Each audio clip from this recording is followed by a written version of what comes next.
Hi guys, and welcome to another episode of Kabir Considers. In this video, I'm going to react to 8 American things that British people find weird. Now, I love these types of videos just because it's always interesting to see, what different British people find, weird or quirky about the US. And also if I agree or disagree with the things on their list.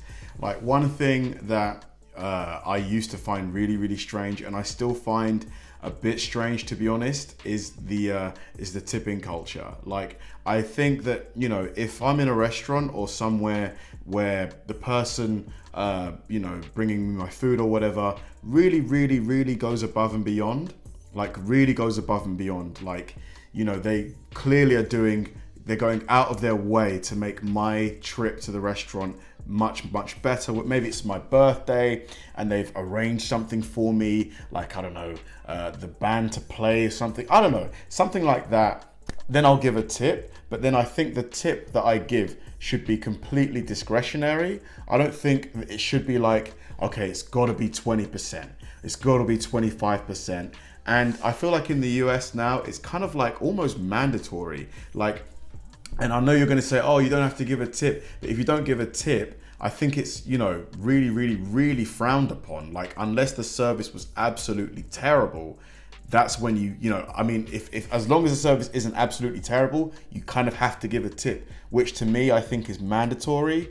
So yeah, I'm not really sure about that. Let me know if you guys think tipping culture in the US has gotten out of control. But yeah, that's one particular thing. It's going to be interesting to see if this guy agrees with what I have to say or not. Should be fun. Let's do it. Lemonade, toilet blocks, and sports. In today's episode of the vlog, we're talking about some of the things that British people find weird that Americans do. That's coming right up after this.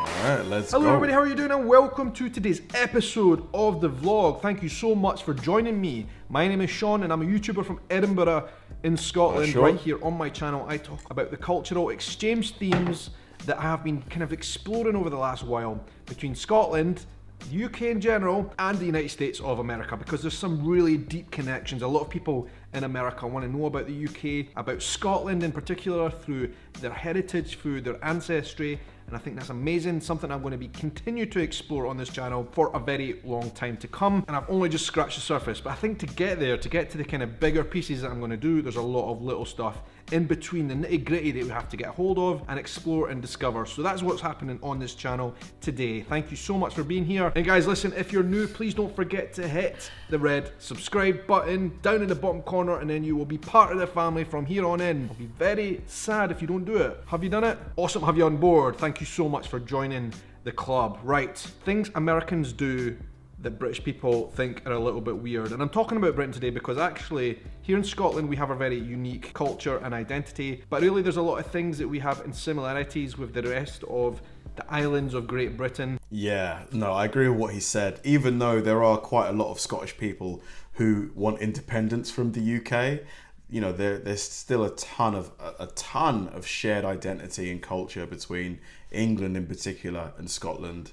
England, there's a lot of similarities between the ways we deal with things and think and just design our infrastructure. So I think it's quite fair to say that a lot of things I'm talking about apply to the whole UK in respect to these American things that I'm going to talk about, all right? I'm also in today's episode going to be opening a couple of on that trip. Let's get into them, right? And number one is actually something I probably agree with on the British side. This is one thing I found very weird in every single place I went to in America. Really odd, okay? I don't know what you guys in America will think of this. I want to know your thoughts, okay? But listen, you go to public toilets in America, basically there is zero privacy, right? Because in between the door stalls where the lock is, for example, the gap is about that big. You can look and wave at everybody as they're walking past the bathroom stalls as you're in there, doing your thing, right? And I must admit that was one of the oddest things when going to the public bathrooms, because if you come to the bathrooms here in the UK, in Scotland, the public bathrooms, you get a lot more privacy. Off. Sometimes the doors are even sealed off in total, so you're in your own private cubicle room. But in America, it was like that much ground clearance, loads at the top as well, and you're just in a big open forum, when you want to be in a private place. What do you guys think about that? Is that something you even noticed as Americans or care about? When you came here, did you notice our bathrooms are slightly more private? Any of you guys that have been to the UK that are from North America, did you guys notice that? Did you guys even have to go to a public toilet here? because I'm trying to think, apart from maybe safety, if somebody has like maybe fallen asleep or passed out, it's easier to access to get the door open in an American public toilet. But in every other facet, I would prefer the British one. You know, just, I don't want to be, you know, God forbid, taking a dump in a public toilet and someone, you know, can literally just be watching me through the gap as I'm like, could you imagine that? Pop your comments down below, please. Number 2, and this is something that I absolutely 100% agree with you guys in America, okay? Ice in your drinks, and generally speaking, cold drinks. Right now in Scotland, we are having some unusually warm weather. It was 21 degrees Celsius today in Edinburgh. You might be thinking, that's a bit chilly. But for us, it was a heat wave. There were people walking around town with basically no clothes on today. It has been like this for the last few days, and it's forecast to be like this for days to come. Very warm, right? But yet, no matter where you go here, whether it's a cafe, whether it is a restaurant, whether it is a pub, it is difficult, very difficult to get an ice cold drink. You know when you're just hot and it's summer and you just want a really, really cold drink, there is nothing more refreshing. Well, here in the UK, we just don't do it. It's quite rare. And in fact, if you ask for ice in your glass, you will most certainly get a weird look. I don't know why it's like that here. Since I've traveled, that is changing. I went to a restaurant last week and I asked for, you know, a jug of tap water with a bunch of ice, and they just brought it out for me. However, he is right. Like, you know, typically when they bring you your soft drinks at a restaurant or whatever, you're not going to have ice in there, and it's not going to be freezing. It's going to be like, it's going to be coldish. I've found it really quite annoying actually, because I like my drinks really cold. Me too. Whereas in America, you guys put lots of ice and have all your drinks cold, right? As well as the ice on the top. I approve. They will also be refrigerated. And then we come to beer, right? If you go to a pub in America, the beer will come out of a really cold fridge and will actually be frosty. Here in the UK, our beer flows from taps, which has been connected to the barrel, which is not even refrigerated. It might be kept down underground in the cellar or whatever, but it's basically room temperature. That's no good, is it? No. You like a cold drink, especially when it's nice and warm in summer. Although some pubs I've heard in the UK have started cooling the pipes. So as the beer runs through the pipes from the cellar through to the tap, it's getting refrigerated. I've noticed that a lot of the pubs that I've been to recently, the beers are colder now. Not quite as cold as I'd like them to be, but acceptably cold. And a lot of Americans do find that weird when you guys come here. And I think when I've been to America, I have found that a revelation for me. It's been so great to have really nice cold drinks. It's something that I just don't understand it. Why do we do that here? I don't know. But I'm on your side. I am Team America. Maybe it's the cost of electricity now. You know, gas and electric, the prices have gone up so much. Maybe they can't, you know, afford to refrigerate everything. I kind of feel like this theme is kind of going both ways. So some of the things I agree with you guys, and some of the things I think are actually a bit weird, and maybe take the more British stance, right? The next one, I definitely take the British stance on this. This is something that shocked me no end, okay? When you're in a shop and you're going to buy something in America, The sales tax, it's a price, okay? Yeah. You think, great, Yeah. that's not bad, a good deal, actually pretty cheap. And then you take it get to the counter, and then they slap another big wad of tax on top of it that you did not expect. I've got a specific example of this. I was in New York, right? And I went to buy a drone because in the UK they're a little bit more expensive, and I thought, okay, in America a little bit cheaper. I'll buy my drone in New York. The tax bill on top of it was from the New York state, I believe. But wow, it was a big chunk and I was not expecting it. I was thinking, that's not so cheap anymore. I could have just bought it in the UK, probably the same price. So that is something I do find weird, and British people. Yeah, man. I used to think all the time that, you know, rather than buy my MacBook or phone here, I'll like have my aunt, because I got an aunt who lives in Maryland. I'll have her buy it and then send it over. But then she told me that yes, it might be cheaper on Apple's website, but don't forget the sales tax. Like, I just feel like it's way easier just to include the sales tax on the price tag, like just so that I don't have to calculate everything mentally. If I put it in the basket, oh, so the bread was $1.50, but the sales tax is going to be 15% of that. Like, I just think it's easier. People generally complain about when they go to America is the fact that you guys display your prices without the tax, and then you get a big tax bill whacked on top of it. What is that? That's usually state tax, right? Your state taxes are different from your federal tax. We don't really have that issue in the UK. It's all very much the same. That's why it's easy for them to calculate it. But I don't know why the shops don't put their taxes in on America. And I think it's sometimes a little bit annoying because it makes you think the thing's cheaper, but you forget about the tax, right? 4, plugs. Very basic subject. You know the plugs that you put in sockets to power things. Like I'm powering this big light that's lighting up my face right now. In the UK, they're very, how can I say this? Safe. Because you put your plug in and it still does nothing. You have to actually turn a switch on to make it work. And when I was in America, something I found a little bit odd was the fact that you just put your plug in and boom, whatever it is comes on. And this might sound like a small deal, but it's actually something that we as British people are kind of scared about, right? When you go to America and it's like, you just put the plug in and whatever it is you're using magically comes to life. To be honest, I don't mind the fact that the stuff automatically turns on. For me, I prefer the British style of plug with the three legs on the actual socket. It just feels more sturdy. It's less likely to pop out. Like, because the American plugs only have 2, and the prod things are quite thin. They're really thin. It just feels like they're way more likely to come out of the wall. You know, they just don't seem as stuck in there. About you pressing a switch to say, okay, it's safe to turn it on.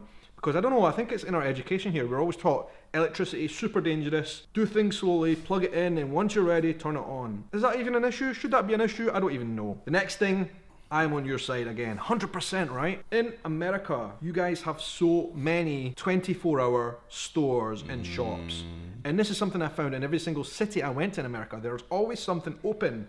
And I love this, right? Yeah, I don't know what awesome. it is, but I feel a comfort knowing that no matter what time of day or night it is, if I need something, there's going to be something open where I can get it. I was in New York, like I said, last summer, and I remember right on the same block where I was staying, there was a 24-hour supermarket. There was a 24-hour pizza place, $1 pizza I might add. There was a 24-hour McDonald's. And I think there was even a 24-hour bakery type of situation as well. Basically, whatever we needed, any time of day and night, we had it there 24 hours. Here in the UK, and a lot of Americans find this odd, we tend to shut up shop pretty early in the evenings. So kind of 8 to 10 p.m, a lot of things are already shutting. I think it depends. If it's a weekday, so Monday to Thursday, he's right. Most things will be closed by latest. Restaurants and bars, latest on a weeknight, about 11, I'd say.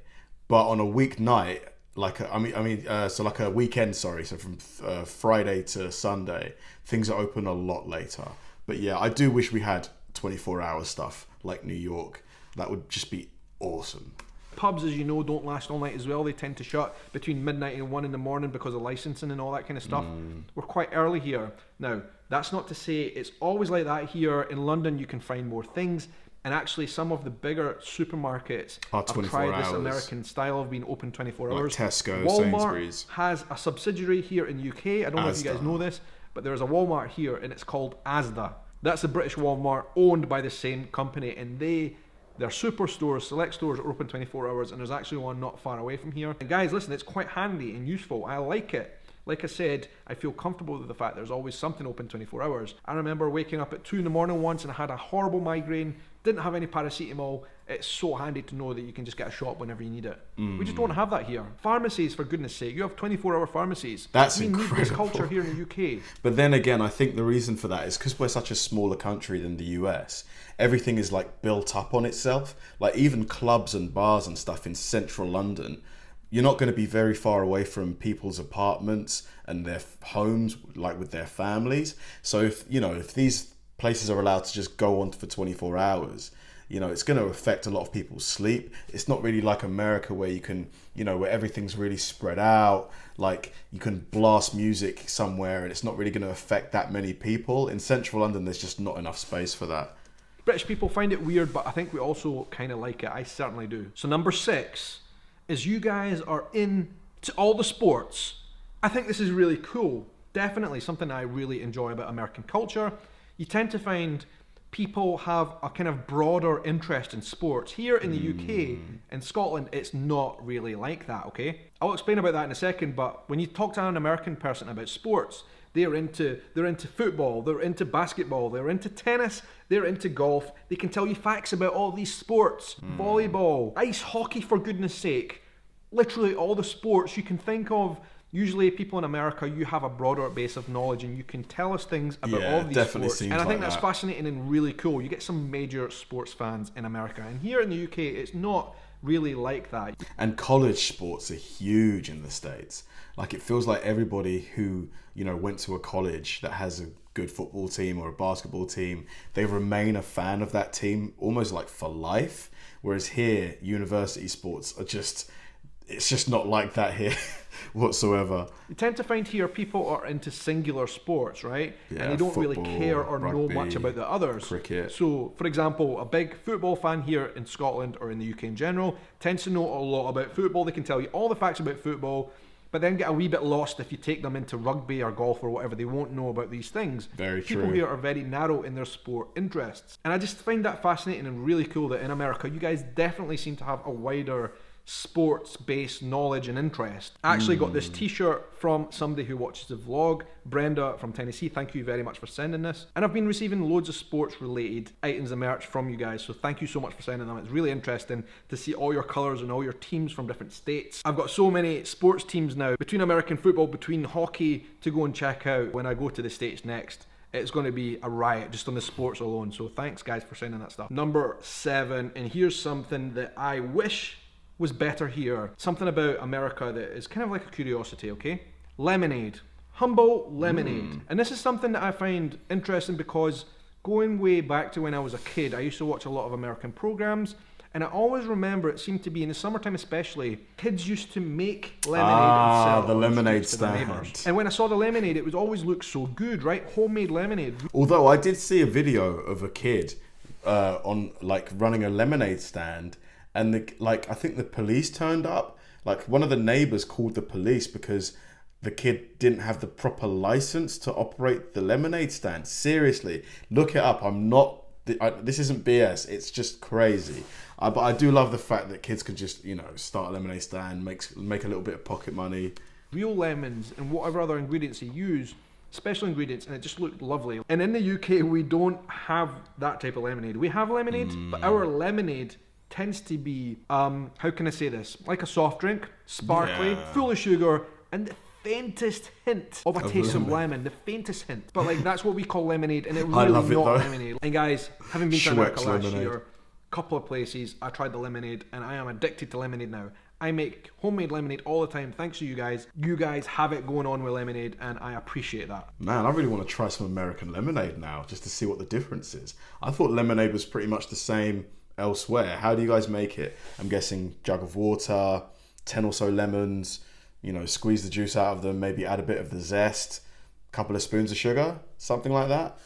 Number 8, we're on to the last one, okay? The American polite greeting of, how are you, right? This is something I think is quite important to discuss, because when we hear that as a British person, we're like, what? This person wants to know really deep, intimate details about my life. When somebody asks the simple question of, how are you? British people are different that way, right? When you get to that level of, how are you doing? It's like a really personal question, and you really feel like you have to give a solid answer, right? Yeah. If somebody says that to you here, you will spend the next 4 or 5 minutes Having going a through chat with them. literally all the things of your life that are of significance. Whereas in America, it's like, how are you? The next person responds, I'm good. How are you? Great. And then you go on your way. I don't know what it is, but here in the UK, we're just not wired up that Interesting. way. And by the way, you might be in for a surprise. If we're not doing that well, we'll also tell you reasons why, all the intimate details of why we're not doing that well. So I find that an interesting cultural take, and I much prefer you guys just like, how are you? Fine, all good.